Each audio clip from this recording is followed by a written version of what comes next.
اعوذ باللہ من الشیطان الرجیم بسم اللہ الرحمن الرحیم کلاس 8 السلام علیکم ورحمۃ اللہ وبرکاتہ۔ بیٹا آج کا جو ہمارا لیکچر ہے وہ جہاد پر ہے۔ جہاد اسلام کا ایک بہت اہم رکن بھی ہے اور ایک بہت اہم حصہ بھی ہے۔ اسی چیز کو استعمال کرتے ہوئے اسلام نے اپنی بہت ساری فتوحات بھی کی ہیں اور بہت سارے لوگ اس کے ساتھ شامل بھی ہوئے ہیں، کیونکہ جہاد وہ واحد ذریعہ ہے جس سے ہم ظالم کو روک سکتے ہیں۔ جہاد وہ واحد رستہ ہے جس کے ذریعے سے ہم مظلوم کی امید بن سکتے ہیں۔ یہ دونوں چیزیں اس کے ساتھ موجود ہیں۔ قرآن پاک نے، حدیث نے جہاں بھی جہاد کی بات کی ہے تو اس کا مطلب ایک ہی تھا کہ آپ ظالم کے خلاف کھڑے ہوں اور ظالم کے خلاف اور مظلوم کے حق میں کھڑے ہوں۔ یہ جہاد کا مطلب ہے۔ جہاد یہ نہیں کہ کوئی بندہ بھی اٹھے اور اپنے آپ کو جہاد کا نام دے کر اور اپنی اس تحریک کو جہاد کا نام دے کر کام کرنا شروع کر دے تو وہ جہاد بن جائے گا۔ نہیں، جہاد کے لیے صرف اللہ کی رضا اور اسلام کی خاطر جب کوئی کام کیا جائے گا اسلام کی سربلندی کے لیے تو وہ جہاد کہلایا جائے گا۔ جہاد کے لفظی معنی کسی کام کے لیے کوشش، محنت کرنا، اپنے مقصد تک پہنچنے کے لیے اپنی ساری طاقت کا استعمال کرنا، یہ جہاد ہے۔ اور آپ کو یہ پتہ ہونا چاہیے کہ مسلمان کا جہاد کسی اور مقصد کے لیے نہیں بلکہ اللہ کی رضا کے لیے، اللہ کو راضی کرنے کے لیے کہ غرض سے ہوتا ہے۔ جہاد فی سبیل اللہ کیا ہے؟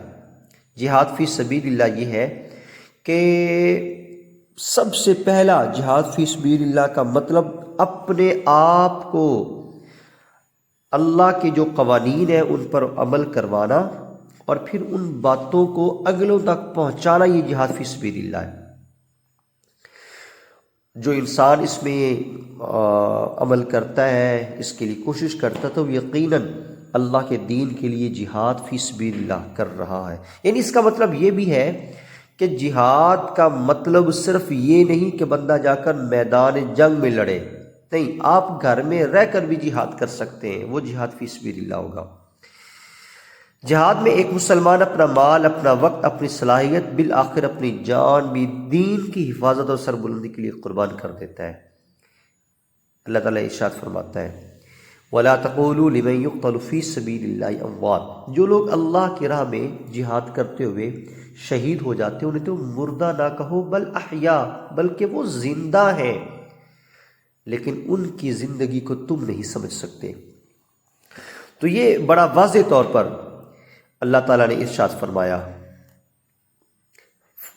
جہاد کا فائدہ کیا ہوتا ہے؟ جہاد کا فائدہ یہ ہوتا ہے کہ اس سے لوگوں کے فتنے ختم ہو جاتے ہیں، جو لوگوں کے خلاف ہوتے ہیں، دین کے خلاف ہوتے ہیں اس کا۔ اور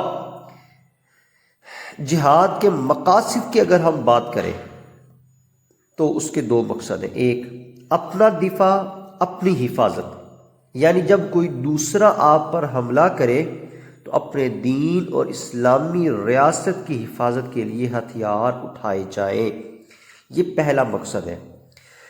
دوسرا مقصد کیا ہے؟ فتنہ، جہاں پہ ظلم ہو رہا ہو اس کو ختم کرنا، جیسے آج کے دور میں کشمیر میں ہو رہا ہے، فلسطین میں ہو رہا ہے، شام کی اگر ہم بات کریں یہاں پہ لوگ زیادتی کے تحت زندگی گزار رہے ہیں۔ یہاں پر اگر کوئی مسلمان ملک مشاورت کے ساتھ کوئی بھی تحریک چلاتا ہے تو یقیناً جہاد کے درجہ وہ حاصل کرے گی۔ تو اس لیے ہمیں چاہیے کہ ہم چلیں میدان جنگ میں نہ صحیح اپنے گھروں میں جہاد کی کوئی نہ کوئی صورت ضرور اختیار کرنی چاہیے۔ بہت بہت شکریہ۔